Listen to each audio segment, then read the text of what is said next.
It is my pleasure to welcome you to this virtual meeting in support of enriching computer science education in the Columbia Basin region. WSU, as a Research One land-grant institution, is committed to preparing tomorrow's workforce, one in which computer science will be a critical need in our state and country. In cooperation with the K-12 education and community college systems, WSU Tricities seeks to help develop the next generation of STEM-prepared graduates with computational knowledge and coding skill sets. WSU Tricities has a great deal of experience in facilitating computer science education through bachelor's, master's, and doctoral degrees, internships, K-12 teacher development, and student experiences. Our Career and Development Center coordinates internships that meet your needs as employers. It's worth noting that our College of Education is a leader in creating computer science education professional development for teacher candidates and existing professionals, and our Department of Educational Outreach and Partnerships also facilitates learning opportunities in our community through K-12 student programs that engage them in STEM, career-centered, hands-on learning. These programs currently serve 8,660 students in 23 school districts. The Microsoft TEALS program complements our efforts to enrich computer science education in our region, and hope you will consider participating. Please welcome the facilitator of this meeting, Dr. John Mancinelli. Good afternoon. We are pleased that you chose to attend today's informational meeting about Microsoft TEALS. And as the Chancellor stated, we hope that you find today's meeting useful. In attendance, we have several representatives from the Hanford Contractors, Pacific Northwest National Lab, community businesses, nonprofit organizations, and some school districts. The intended purpose of this meeting is to allow industry partners to understand the logistics and the details of the Microsoft TEALS program and to determine their level of involvement. This meeting will be recorded and posted on the WSU Tricities website for others to reference, and if you would be so kind as to share it, that would be appreciated. We'll mute all participants for the general presentation and open for questions towards the end of the presentation. I'd like to introduce Keithy Williams and Emily Barnard from Microsoft TEALS that will lead the rest of the meeting. I am a regional manager for the Pacific Northwest, working with schools in Washington and in Oregon as well. If you look into the chat, there is a PDF form that we placed in there. It's just basically a volunteer one-pager that you can download and you can have for your reference during the meeting and then afterwards as well. Emily, would you like to introduce yourself? Yes, thank you, Keithy. So hi, everyone. My name is Emily Barnard. I'm also regional manager in the Pacific Northwest. Like Keithy, I am based in Redmond, and I'm just super excited that you could all join us today on your lunch hour, and we're excited to share this awesome volunteer opportunity with you all.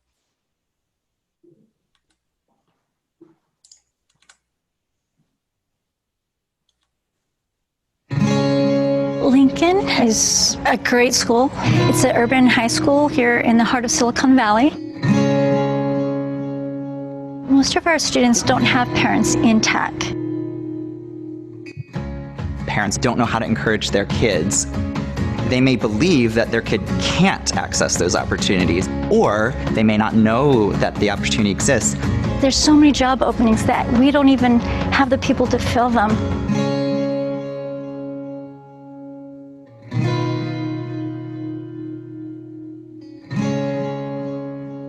Why can't we homegrown our students to be tech ready? We need to be in that race.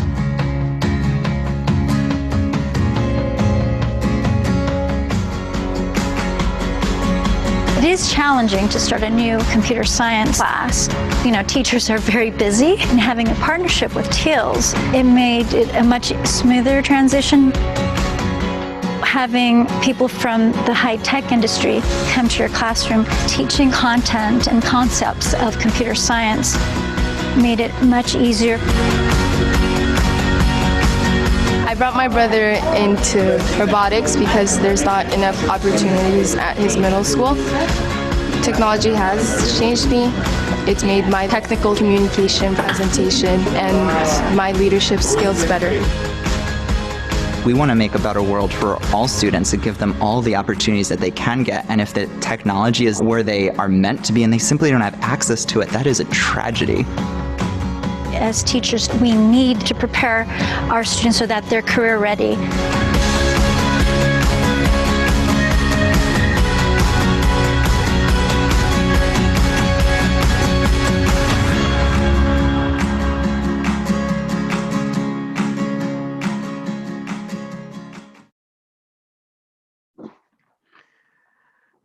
So one of the things that we saw in the video there is that before the pandemic, we had over 500,000 computer science jobs that were going unfilled in the U.S.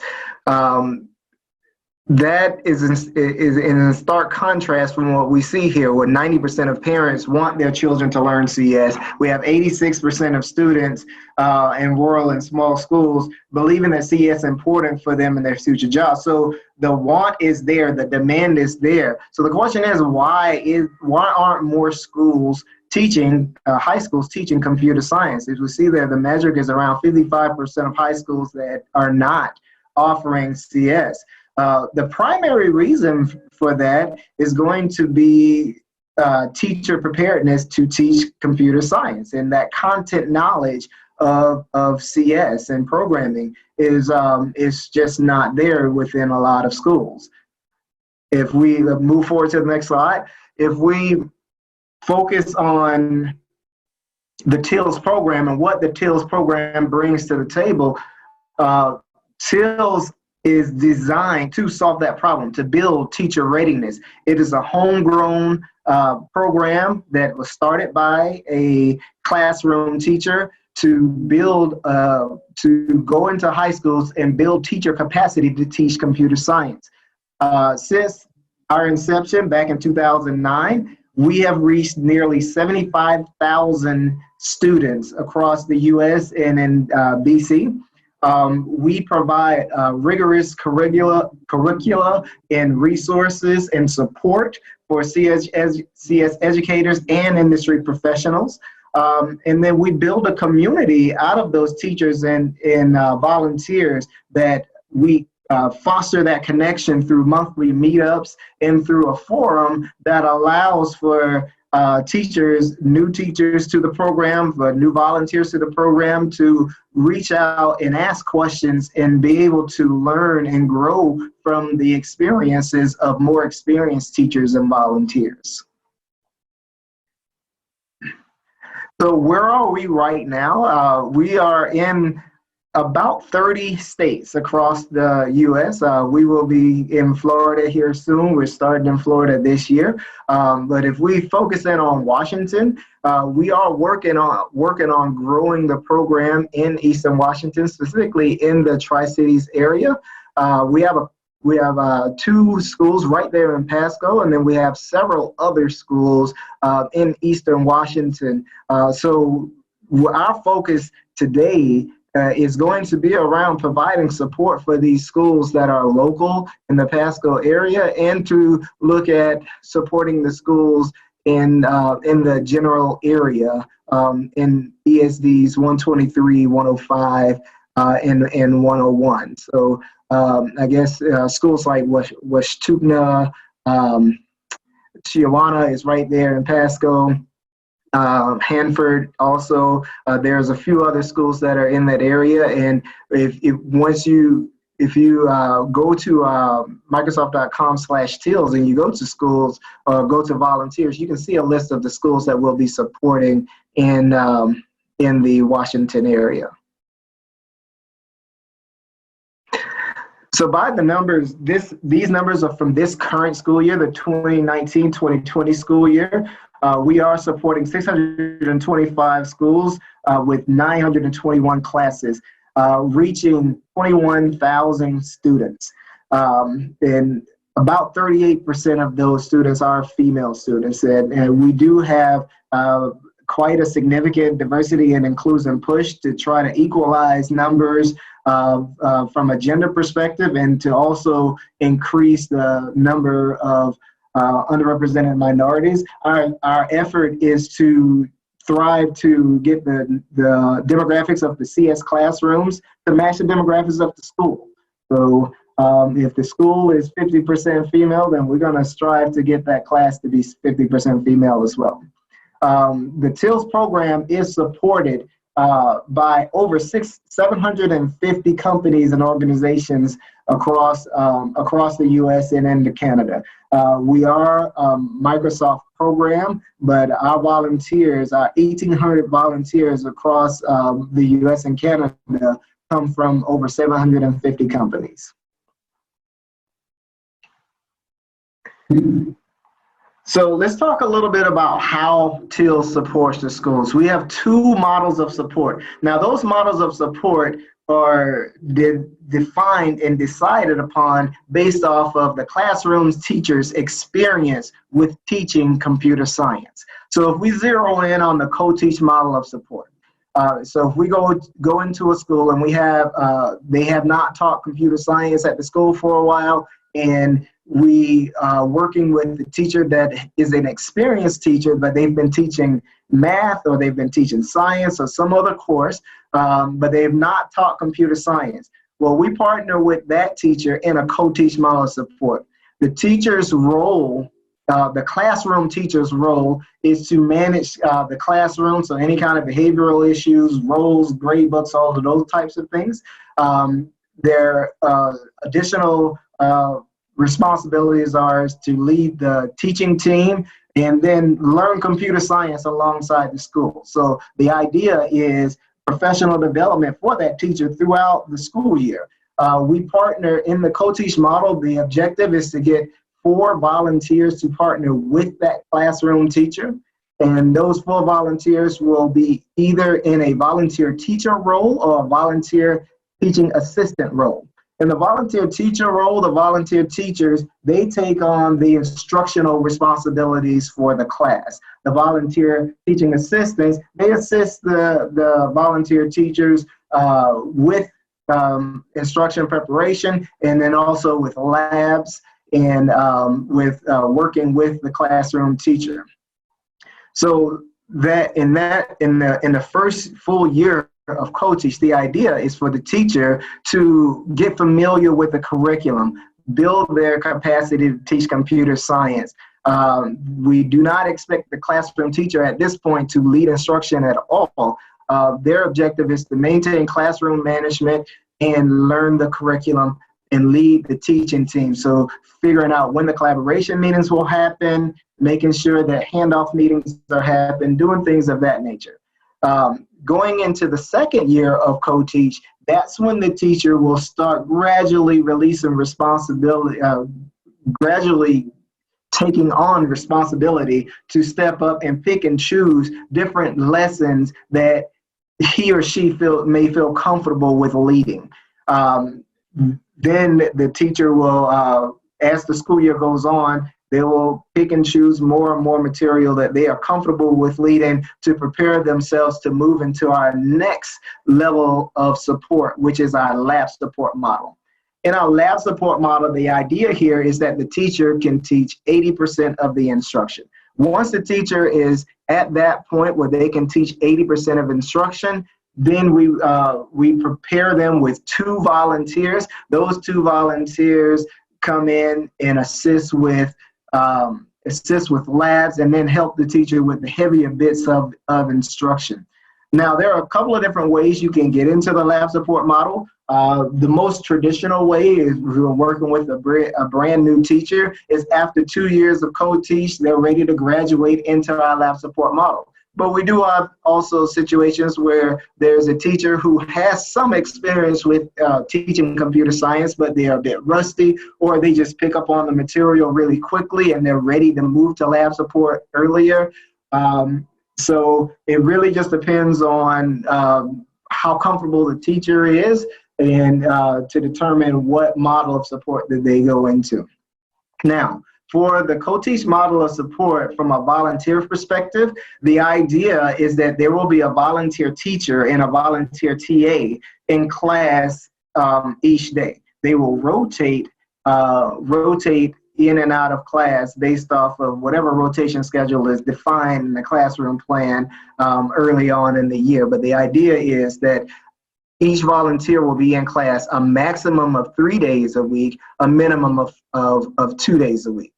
And then in the lab support model, with those 2 volunteers, the idea is each volunteer will go into class twice a week, so that there will be 1 volunteer TA supporting the teacher 4 days out of the 5 days.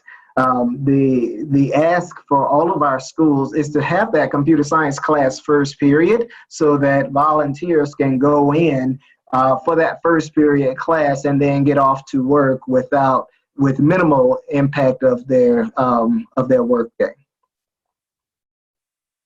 Now we'll talk a little bit about the curricula that we support.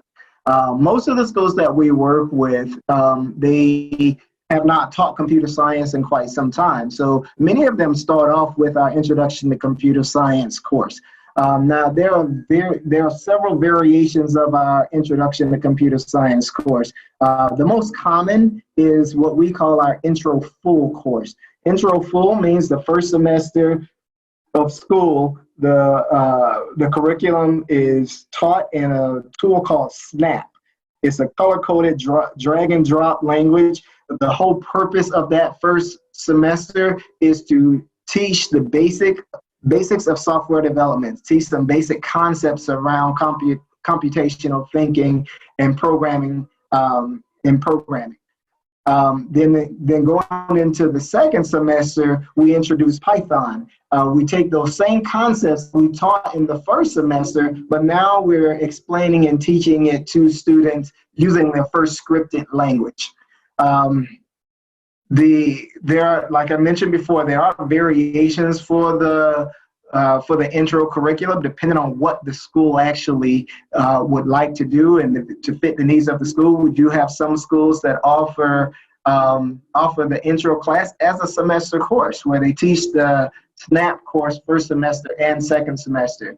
Or we have some that have robust middle school computer science classes where they're doing Scratch and Snap in middle school. So when they get to high school, they don't want to actually do the first semester in Snap. They want to go directly into Python. And we have a full year Python course at the intro level as well.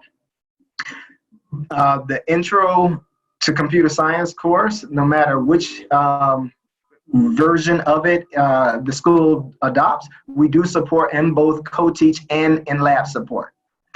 When we look at AP Computer Science A, AP Computer Science A is a AP course that the standards are handed down from the College Board. We have our own curriculum that we developed based off of University of Washington CS 142's course. It is approved by the College Board for the AP class. We do support that in co-teach and in lab support as well. And then the final curricula that we support is the AP Computer Science Principles course. AP Computer Science Principles is a fairly new course. The first time that it was available as an AP course was back in 2017. It was available as a non-AP course before then. But the idea with AP Computer Science Principles, as opposed to the other curricula that focuses on programming specifically, this particular course focuses on broad concepts in computer science. So they focus on 5 big ideas of computer science. So it's more broad, but it doesn't go as deep into any one particular topic as the other 2. We do not have our own curriculum in that course. We do have curriculum providers that we partner with, Code.org, Beauty and Joy of Computing, and the others that you see there. So the expectation, if a school decides to offer AP Computer Science Principles, is that the classroom teacher will go to the summer professional development for their chosen curriculum provider, and then we will provide them with lab support. Now, this is the only curriculum that we only provide lab support with. The other 2, we provide co-teach and lab support.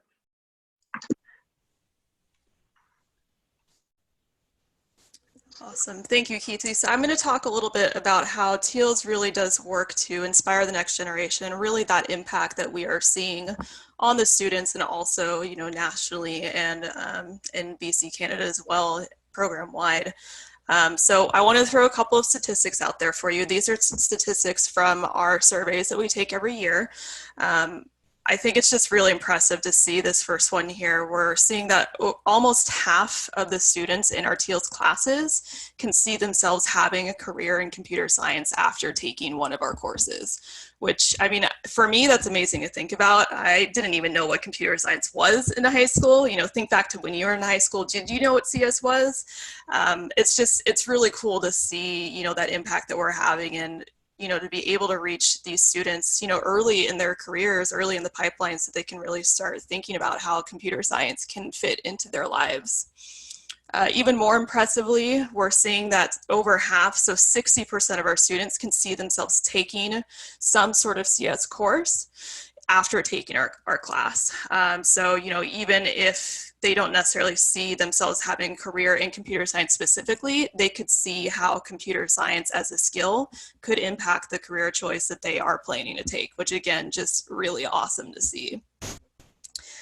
Even more impressively, this last statistic here, this is reported by our volunteers. So our volunteers are reportedly seeing that they are seeing that impact on their students. They're seeing that the majority of their students are really improving their CS skills over the course of the year. So our volunteers are seeing tangible progression in learning in the majority of TEALS students, which again, just super great to see. To dive in a little bit more, I want to focus on one of our TEALS students. This is Arabia. She's a TEALS student that grew up in Brooklyn, New York, in what she called a self-described rough neighborhood. I have a couple of quotes from her that I'd love to share with you. Sometimes I feel discouraged, like I'm 50 yards behind, because I don't have the same privileged background or exposure to opportunities like other people did. But I wouldn't change being from where I'm from for anything. If you're not where I'm from, you wouldn't know the problems people face growing up in my neighborhood. I don't have to think up theoretical problems to solve. I know about a whole bunch of issues I want to fix because I lived them. I think my past gives me an advantage to solve them. So again, just really awesome to see this very hardworking student who was inspired by her upbringing to make the world a better place. And now she has recently graduated from Smith College with degrees in both computer science and studio art. And it's just really awesome to see this, because her first exposure to computer science was in a TEALS class. Another quote from her: "Computer science and my skills as an artist helped me tell the stories of people from my neighborhood. And I'm going to use the skills I've learned to pursue my life's big thing, to provide opportunities to make life more equitable so people can be on the same playing field as everyone else."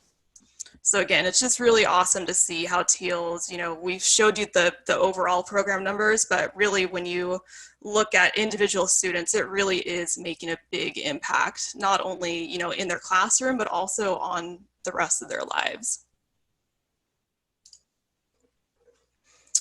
Talk a little bit about options that you have as a volunteer. One great thing about the TEALS program is that since we are such a large program, you do have a lot of options for you.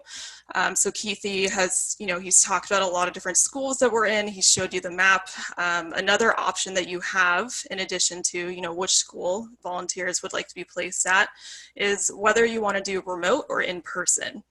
So we have, you know, our in-person classes where the idea is that you teach before going into the office, as Keithy mentioned earlier. The majority of our TEALS classes end by 9:30. So the idea is you come in and you teach, and then you're able to go to work for the rest of the day afterwards. We also do have a lot of remote options as well, which is great. And I'm sure a lot of you are adjusting to remote options currently, working from home. One great thing about remote instruction is just really the flexibility that you have, right? So you have the flexibility to teach from anywhere.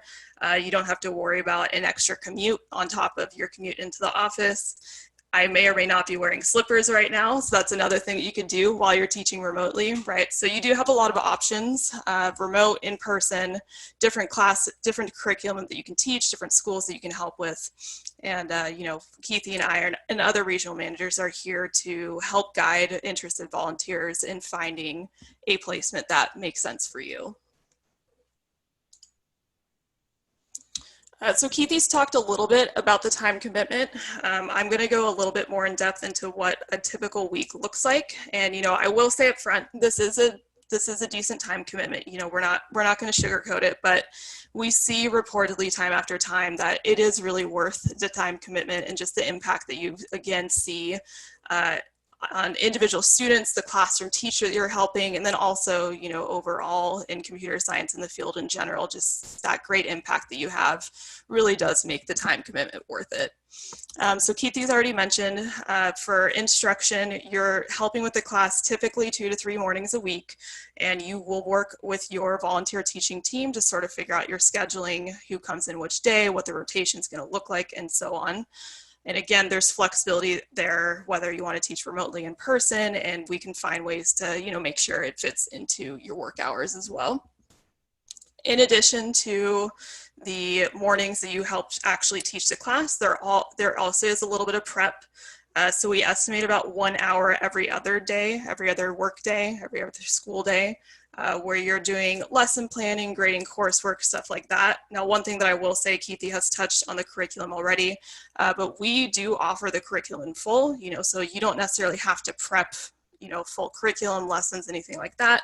But we do encourage teaching teams to, you know, work together and maybe come up with examples that are relevant to the students in your course. Once you start sort of learning about your students and their interests and their hobbies, there will also be some coordination with your team as well, where you meet about once a week to just sort of make sure that everyone's on the same page, since not every volunteer will be in the class every day and you rotate who's in the class. So you just want to make sure that, you know, you have that ongoing team communication to make sure that everyone's prepared for the next day, the next week, and so on.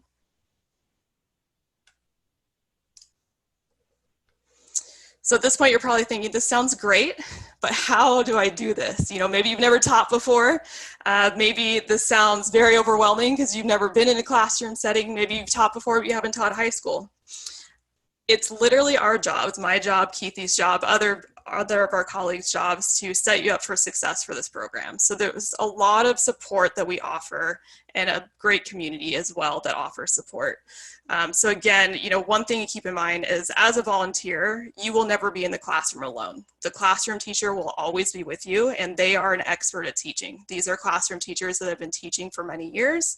And, you know, while they might not be content experts in computer science, they are content experts at teaching high school students.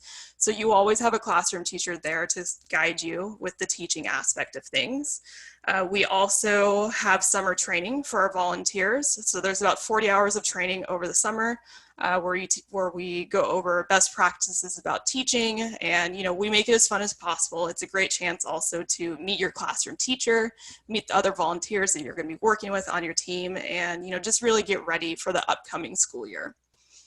In addition, we have stuff throughout the year as well. So we have meetups quarterly where you'll have a chance to interact with other volunteers, other classroom teachers, just sort of touch base and, you know, see how everything else is going in other regions. And just an opportunity, you know, to also talk to other people who are likely teaching the same content that you are that same week. We also have an online community, so we have online forums, which is another great resource that we have for our volunteers and our classroom teachers too.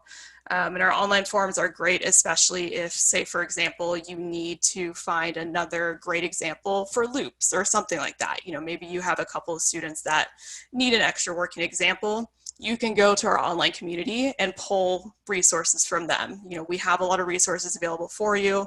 And, you know, as we mentioned before, it is a decent time commitment. So our job as regional managers for the TEALS program is to provide everything that we can to make that time commitment as fun as possible. So, you know, we do offer a lot of support, a lot of training, and yeah. So at this point in time, I'd like to welcome Maria, who is one of our very awesome dedicated TEALS volunteers, up into the stage. And Maria, I have a couple of questions for you, and for everyone else that is here, I'd love for you to ask any questions you might have from a volunteer's perspective. So if you do have any questions for Maria while she's here, feel free to type them into the chat and we'll make sure that she has a chance to answer them. So Maria, if you wouldn't mind introducing yourself, your name, how many years you've been with TEALS, your current school, and your role. Yeah, so my name is Maria Mendeborough. I am a volunteer teacher at Cascade High School, which is in Leavenworth, Washington. I live in Redmond and work at Microsoft, so I'm a remote volunteer. And then I have been teaching with TEALS. This is my second year, and I'm one of the co-teachers for one of the Introduction to Computer Science classes. Awesome. Thank you so much for being here today. We're very excited to have you. Out of curiosity, would you be willing to share with us how you got interested in TEALS? Yeah, so I have a background in education and then was a career changer, and my background is in academic research about math education. And then at some point during that journey, I got really interested in education technology and went back to coding boot camp. And one amazing experience about being a career changer in tech is that lots of people help you learn, especially if you're minority and female. And so I had all these amazing mentors that helped me through coding boot camp. I had 3 that were assigned to me personally as a student in coding bootcamp, and just felt like when I actually did get my first full-time job, and I came through one of Microsoft's diversity hiring apprenticeship programs, and that program also gets a lot of mentorship. I really felt like I wanted to pay it forward, because I only got the job because lots of people helped me. And then I do think one of the best ways to deepen your understanding of any particular concept, and many of the coding concepts that I now teach were new to me, is to teach them, because my understanding of computer science is significantly deeper because I've been teaching beginners how to think about data structures and algorithms now for 2 years. Awesome. Thank you so much for sharing. And then if you also wouldn't mind sharing maybe one of the most challenging things that you've seen about being a TEALS volunteer.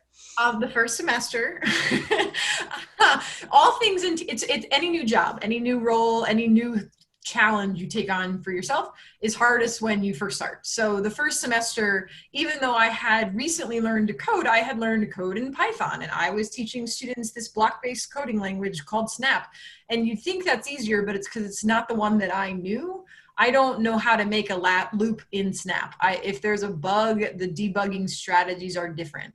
And then at the same time, I was getting to know a new teaching team, because you're on a team of volunteers, a classroom setting, because I don't live in Leavenworth and I needed to understand those kids' world. I've never taught remotely. So they just all at one time, you're learning a lot of new things.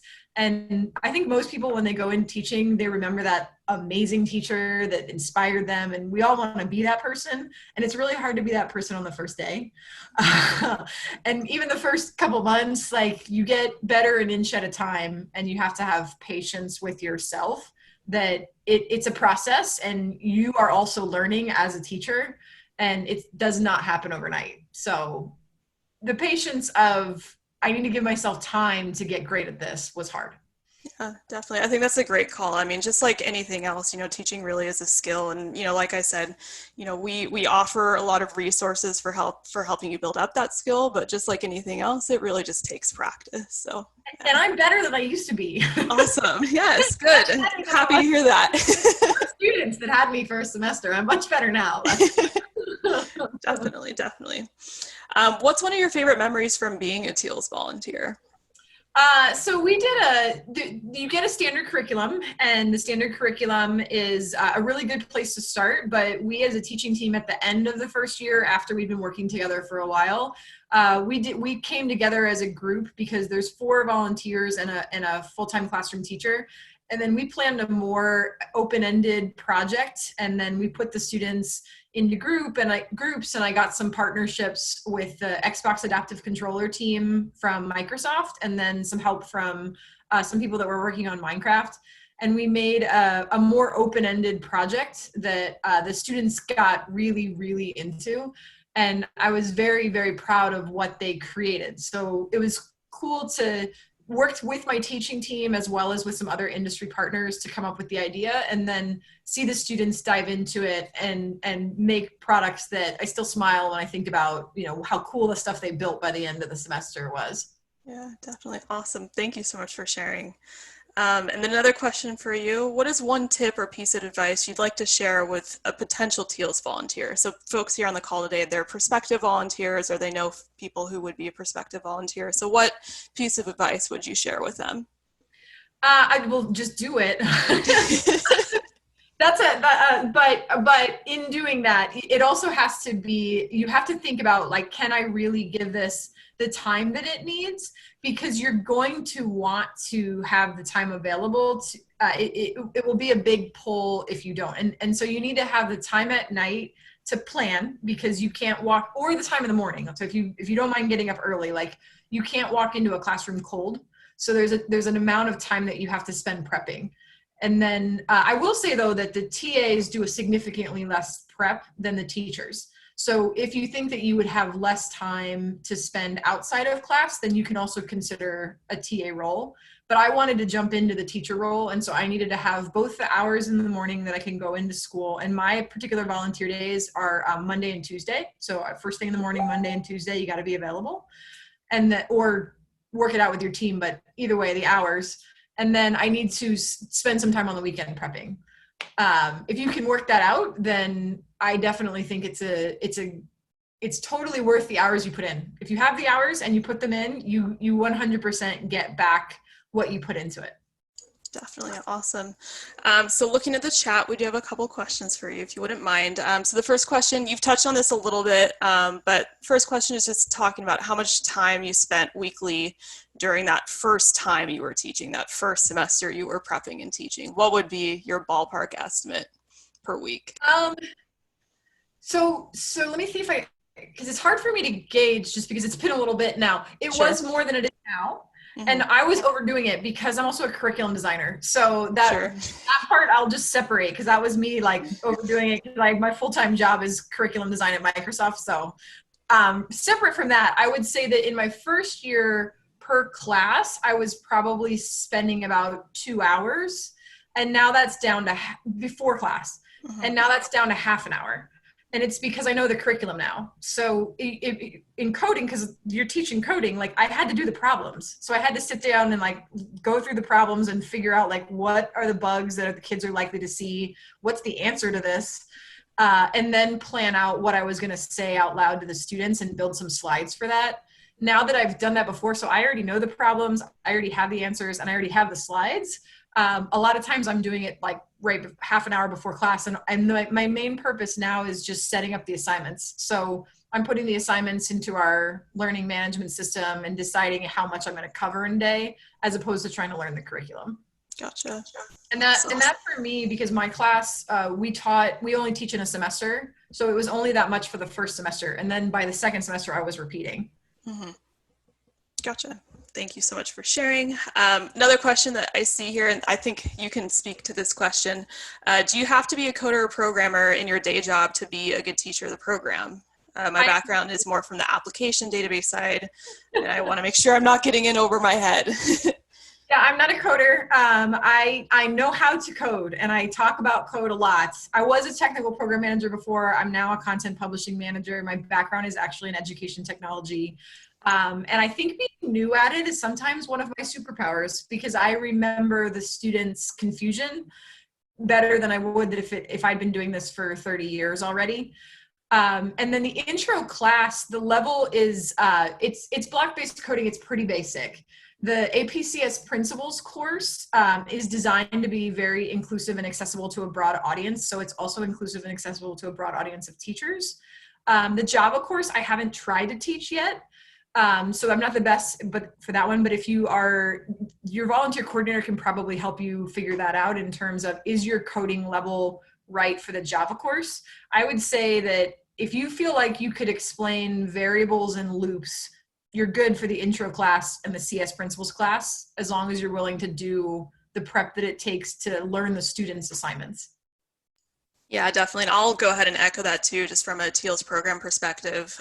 You know, what we're looking for the program is that you have at least a couple of years experience programming. So you don't necessarily have to be a programmer for your day job, but as long as you know how to code, and more importantly, as long as you're excited to teach other people how to code. You know, that's really what we're looking for. And as Maria, you know, just mentioned, you know, we will work with you to make sure that we fit you in a classroom that makes sense. You know, so if you are really excited to teach Python, we're going to do everything that we can to place you in an intro course that is teaching Python. If you use Java in your day job and you want to teach other folks how to, you know, program in Java, we'll do everything that we can to place you in one of those AP CSA courses so that you'll be teaching Java. So we definitely work with you to find a placement that makes sense. Yeah, and what's an interesting split is that our TAs do more of the really in-depth conversations with the students about the code. I do more of the conceptual.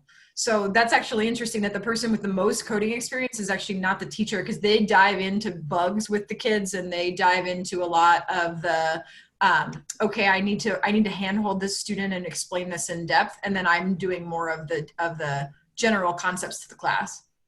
Yeah, definitely. No, that's a great call out. And yeah, so I mean, that's another great call out too, to the fact that, you know, you'll be working on a teaching team, you know, so you'll never be alone in the class. At the very least, you'll always have your classroom teacher, and, you know, you'll have other volunteers to do, you know, plan and collaborate with, and just make sure that, you know, you're all making it as fun as possible for not only students, but also for you, because we want this to be an enjoyable process, you know, for you as volunteers too.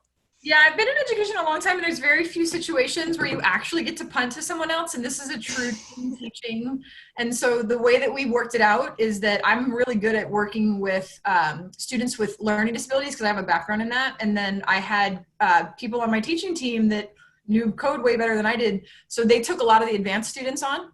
So we split that way. And then they also too, they made me a lot of cheat sheets when I first started. So the TAs made a bunch of answer keys for me, and then we would have short sessions where they explain stuff to me. So I had support as a teacher, which was awesome, and that's not true in a lot of education settings. You're often the only person in the room that you can rely on to be prepared for class.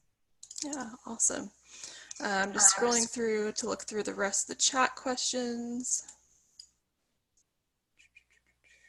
All right, cool. So I think at this point in time, we're going to go ahead and move on to a couple more pieces. Maria, if you can stick around, we would love for you to stick around just in case there's more questions at the end. But thank you so much for being here today. We really appreciate everything that you do, all the time that you dedicate to TEALS, and, you know, everything that you do above and beyond as well for our students. So thank you again so much.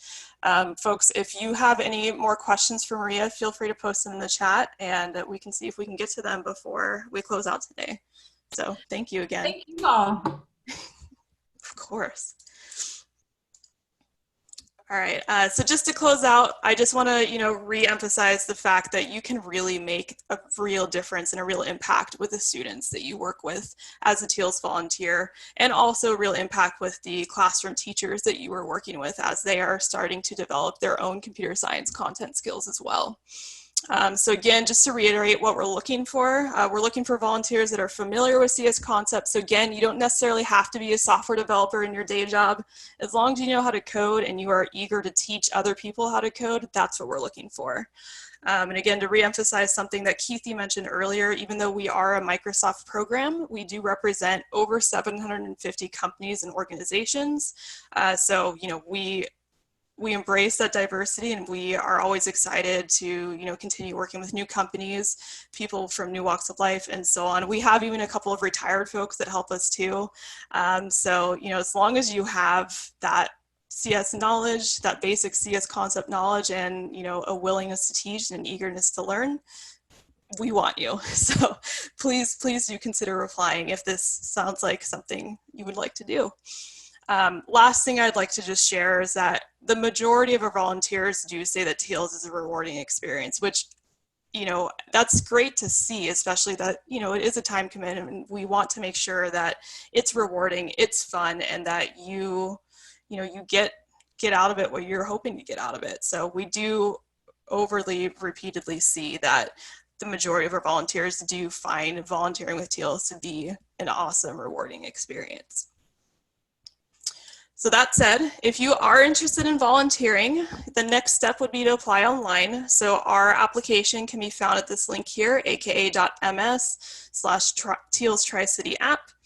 So go ahead and fill out our application if you are ready to apply now. If you have any questions, Keithy and I and Maria will hang out here on the call until 1.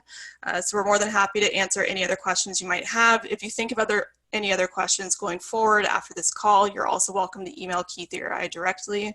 Our email addresses are here on the slide. Keithy has also posted all these links in our emails in the chat as well. And another thing that you can do, maybe you want to help support the program, but, you're not ready to apply right now, or, maybe it's not a good fit for you right now or so on. You can also just help us in spreading the word about the program. So TEALS is active on social media. So if you're on social media, we're on Twitter, we're on Instagram, we're also on Facebook, we're also on LinkedIn. So, follow us on social media, share our posts to help spread the word, and also just let other folks know about this great volunteer opportunity, whether it be friends, colleagues, family members, anyone. Please help us spread the word. Last thing I do want to point out is our website, which is microsoft.com/TEALS. Our website has all the information that we talked about today, the application, and a lot of other stuff as well. So if you are looking for anything, feel free to go to our website. Again, Keithy and I are more than happy to answer any questions via email or right now if you have them. And yeah, just thank you all so much for your time today. We hope you will consider applying. And again, any questions, let us know. But thank you again. We really appreciate your time. Want to also So want to make sure we thank Keithy and Emily for taking the time to do this as well. all right, there's a John. couple of questions in the chat that I want to go ahead and address that just came in. Will there be any additional upfront training other than the 40 hours of training over the summer? There will be, the 40 hours of training over the summer is focused around teaching pedagogy and giving you access to the curriculum. And then you will also have access to your regional manager and your volunteer team as well. That is all of the structured and scheduled training that we will have.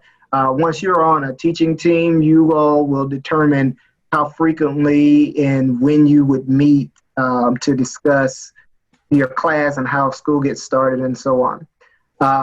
Yes, there will be a recording. There's another question. So will there be a recording of today's session located if we want to get back to it later? John, can you speak to where they might find the recording? You bet. So it'll be a day, but it'll be posted on our WSU Tricities website. There'll be a main link on the main page on one of the banners that are flying through that'll take you to it. Awesome.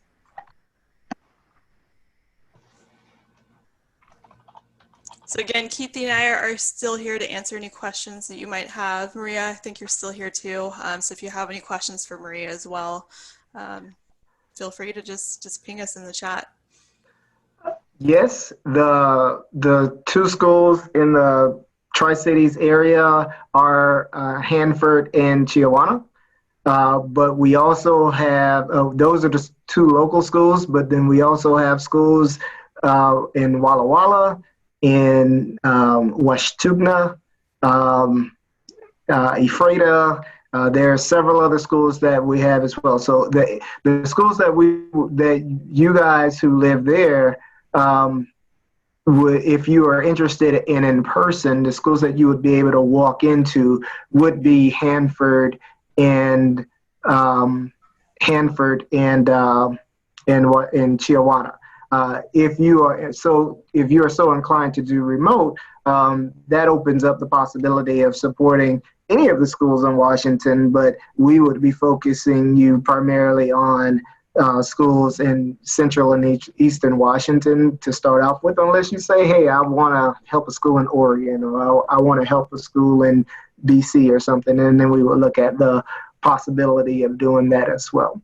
A couple of the things that we will be talking about with the schools, especially Chiawana and Hanford, is about how the school is going to be structured for next year. We are looking for in-person volunteers there, but considering the lack lack of clarity on how school is going to be structured at the start of next school year, we may be looking at setting up a remote setting. So even if you are scheduled as an in-person volunteer at Tijuana or Hanford, we may be in situations where we're going ahead and setting up the remote session and you connecting remotely until such time that you're able to go into the class. So there's a couple of unknowns that are happening right now with that. So just kind of, if those schools are the ones that you're interested in, please just be patient with us on that. And as we get things figured out, we will provide more guidance. Yeah, definitely. And another thing I want to piggyback off of that is if you are helping a school remotely, whether it be because of these reasons that Keithy's mentioning or because it's a school that, you know, is starting out remotely, we provide the teleconferencing application that you'll be using, and we also provide training with that application. It's pretty awesome. It's called Neuro, and it's specifically designed to help remote classrooms, and it has built-in features like a whiteboard, an ability for students to raise virtual hands. There's a way you can make sort of smaller virtual rooms so that you can have one-on-one conversations with students. So we really do prep you for a remote setup if that is something you are interested in helping with. We have another question. Do we know what levels of support the schools need, especially Hanford and Tijuana? And have they decided on the curricula they will be using yet? The answer to that is yes. We will be partnering with Hanford and Tijuana in both the co-teach models of support. I believe at Tijuana we will be doing the intro curricula, and at Hanford we'll be doing APCSA. But let me verify that because I want to make sure that I'm accurate on that before we. So that, yeah, if you could, that would be great. Will do. Keithy, if there's a volunteer that wants to help a school whose name is not on the list, how would they go about doing that? If they're a school that is not a current TEALS partner school, we won't be able to partner with them for this year, but we are not discouraging any volunteer from helping out with any school. Our curriculum is publicly available. So if there is a school that is interested in the program, but they have missed the deadline for registering to be a TEALS partner school for this current year, a couple of things that can happen there. You can reach out and we will work with you on providing that teacher access to the curriculum, and volunteers can go and help just volunteering with that school, but they just won't be a TEALS partner. But then we will keep them on our radar. So going into the next school year, we will look to bring them into the fold as a TEALS partner school. We only accept applications to be a partner school between November and the end of February. Once that deadline passes, we can't bring in another school because we wouldn't have sufficient time to prep for it. Very good. Okay, thank you. And then to follow back on the question before this, I see Jeff is here in the chat who was able to confirm for Tijuana that they are intro. So thank you, Jeff. And then to confirm, yes, Hanford is running the APCSA course, so that Java course. Yes. To confirm those curricula. All right, another question. If a company preferred to have a set of their employees work with a single school, would there be a way to do that? Absolutely.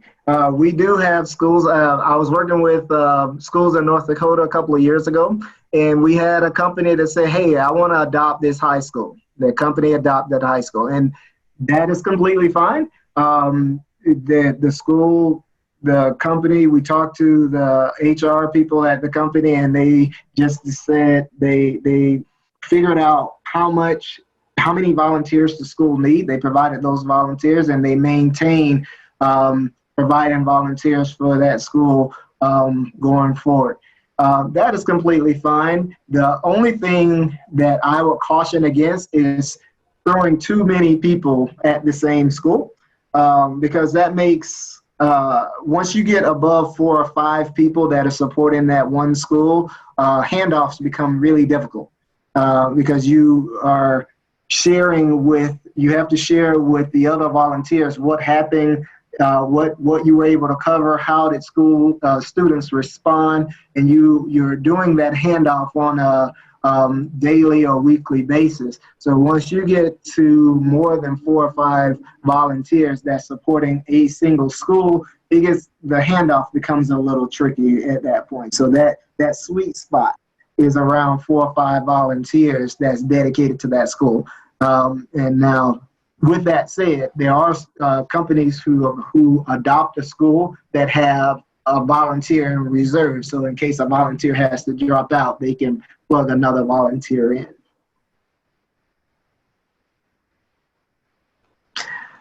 All right. If a company preferred to have a set of their, okay. Are there already volunteers in TriCity Hi, everybody. Schools? I'm sorry. So for some reason, this didn't show up on my calendar. Okay. Okay, so there's a question in the chat. Are there already volunteers in TriCity Schools? If so, how many? Can new volunteers collaborate with other local volunteers? We do. This is the first year that we will have TriCity Schools as TEALS partner schools. So the answer to that is no. The closest school that we have to the Tri-Cities area right now that we're supporting this current year is going to be in Walla Walla. So we do not have any Tri-City schools that we're partnering with this year. We are looking at partnering with Tri-City schools next year. You can, when we build out volunteer teaching teams, we strive to match new volunteers with returning volunteers if at all possible. But even if you are not matched with returning volunteers on your teams, like say for instance, a company out there wants to adopt Chiawana, and all of the volunteers there are going to be new because they're all coming from this one company. We still have people like Maria and other volunteers that's been with the program for a while that are there as a resource through the TEALS forums and through our meetups that can act as sounding boards and can help guide you through that, through the training and through the first year as well. Yeah, and one thing I can, building on the part about if a company decided to adopt a school, there's a lot of opportunities for people that work for a company that are not a full-time volunteer to contribute to what you're doing in the class. So I work at Microsoft, and I pulled in a bunch of people from across Microsoft for small things that I was doing with my class. And I'm happy to provide more insight into that if anyone wants to know. I did things like I brought them onto campus one day. I've done career days with them. I've done project work with specific people. I've had people guest talk in my class. But you just don't want that. You don't want 20 people with one class all the time. But I've had 20 people help me in different ways. And if anyone has questions about that, let me know. Now, I thought I heard someone that came in late and they might have missed a lot of what we covered. I am pasting our contact information in the chat again, and we are happy to follow up with you and provide you with whatever information you like. And John could also let you know where the recording for this session will be made available. Keithy, this is Deb Thurston from Pasco. And okay. I want to thank you and John Mancinelli for hosting this really for us. We're very excited in Pasco to be able to have the opportunity. It's been really difficult to, as you know, hire people because our school wages don't compare. But we really truly need this expertise to come into the classroom, and Jeff has a great classroom atmosphere and ability to come alongside and partner with whoever is willing to come and work with Pasco. And I was hoping we were the first for you for the Tri-Cities, and I'm excited to see Hanford on board as well. So thank you. I just wanted to say thank you. And Emily, thanks for the great information, and Maria for your expertise. I just look forward to the year, and whether we start remote or whether we start face-to-face. Either way, it's going to be great. So thank you. One thing to build on what you're saying, that I've loved about TEALS is that it's not just the relationship I've built with the students, because the students are amazing little humans, but it's also the relationship I've built with the teacher and with the school. So I'm now very attached to this whole high school staff that's in Leavenworth. And I value those relationships just as much as the relationships that I've got with the students. Well, we have some great partners already in our business and community members, and we're thankful for that. They serve as advisory members and across the board come to our classrooms and help support where they can. And so I'm excited to see what happens. So thank you to any of you that have really considered taking on our schools. Thanks, Deborah. Yeah, thank you so much. We're really excited to work with you this year. All right, now we are just a bit past the hour. I am happy to stay and answer questions as long as you have questions, but we also have our email addresses there, so feel free to reach out to us offline, and you all have a great rest of your day. Yep, and I'll just mention that we will follow up this information for you so you can have direct information to get to Keithy and Emily about it. And again, our websites will be available too. So again, thank you for your attendance today.